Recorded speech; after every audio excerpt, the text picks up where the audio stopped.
তো মোল্লার ওসিলায় সিন্নি খেলা মোল্লা চিনলা না। যেই ছাত্রের, যেই শিক্ষার্থীদের, যেই জুলাই শহীদদের রক্তের উপর দাঁড়িয়ে তোমরা ক্ষমতার কাছাকাছি আসছো, তাদের সাথে তোমরা বিশ্বাসঘাতকতা করতেছ। এত সহজ না পার পাওয়া। আপনারা দুদককে পকেটে পুরতে চান। দুদককে পকেটে পুরলে কি করা যাবে? দুদককে পকেটে পুরলে 5 বার বিশ্ব চ্যাম্পিয়ন হয়েছিলেন, সেটি ঢেকে রাখা যাবে। দুদককে পকেটে পুরে গেলে কি হবে? খাম্বার নামে যে দুর্নীতি করেছিলেন, সেই দুর্নীতি বন্ধ হয়ে যাবে। দুদককে পকেটে রাখতে পারলে কি হবে? হাওয়া ভবন কায়েম করে যে 10 বছরের সরকার করেছিলেন, সেটি বন্ধ হয়ে যাবে। সেই কারণে কেউ এখনই গণভোটে হ্যার বিরুদ্ধে, জুলাই সনদের বিরুদ্ধে, সংস্কারের বিরুদ্ধে অবস্থান নিয়েছে। তাদের এই ষড়যন্ত্র, তাদের এই চক্রান্ত ছাত্র সমাজ সফল হতে দেবে না। সংগ্রামী সাথী ও বন্ধুগণ, একটা দল আজ ক্ষমতার খুব কাছাকাছি চলে এসেছে।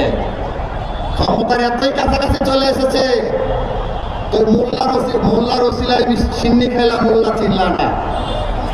যেই ছাত্রের, যেই শিক্ষার্থীদের, যেই জুলাই শহীদদের রক্তের উপর দাঁড়িয়ে তোমরা ক্ষমতার কাছাকাছি আসছো, তাদের সাথে তোমরা বিশ্বাসঘাতকতা করতেছ।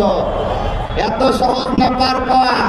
বিএনপির স্থায়ী কমিটির সদস্য ইকবাল হাসান মাহমুদ টুকু বলেছেন, আপনারা হয়তো বক্তব্য শুনেছেন, যে ছাত্রদেরকে, এই জুলাই জনতাদেরকে নিয়ন্ত্রণ করতে নাকি তারা মার্শাল ল জারি করবে। তার এই বক্তব্য খুনি হাসিনা 19 জুলাই যেভাবে কারফিউ জারি করেছিল, ঠিক একই আচরণের সামিল ছাড়া আর কিছু নয়। যারা ছাত্রদেরকে দমাইতে হাসিনার মতো আবারও সেনাবাহিনীকে ব্যবহার করতে চায়, জনগণ তাদেরকে প্রত্যাখ্যান করে পাঠিয়ে দেওয়ার জন্য প্রস্তুত আছে। প্রিয় সংগ্রামী সহযোগিতা বন্ধুগণ, স্লোগান হবে, গণভোটের পক্ষে স্লোগান হবে। আমি বলবো হ্যাঁ মানে আজাদি, আপনারা বলবেন না মানে গোলামি।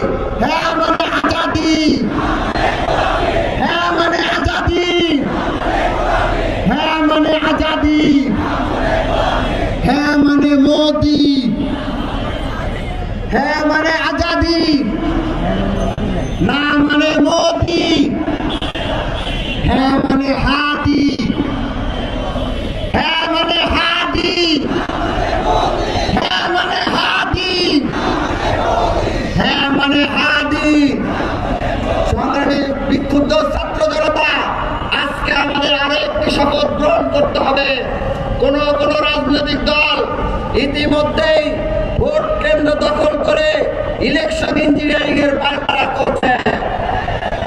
2014 সালে, 2009 সালে, 2018 সালে, 2024 সালে যেভাবে ইলেকশন ইঞ্জিনিয়ারিং হয়েছিল, যেভাবে ডিজিটাল কারচুপির নির্বাচন হয়েছিল, ঠিক একই কায়দায় যদি আবারও বাংলাদেশে নির্বাচন হয়, তাহলে বাংলাদেশে আরেকটা হাসিনা প্রতিষ্ঠিত হবে।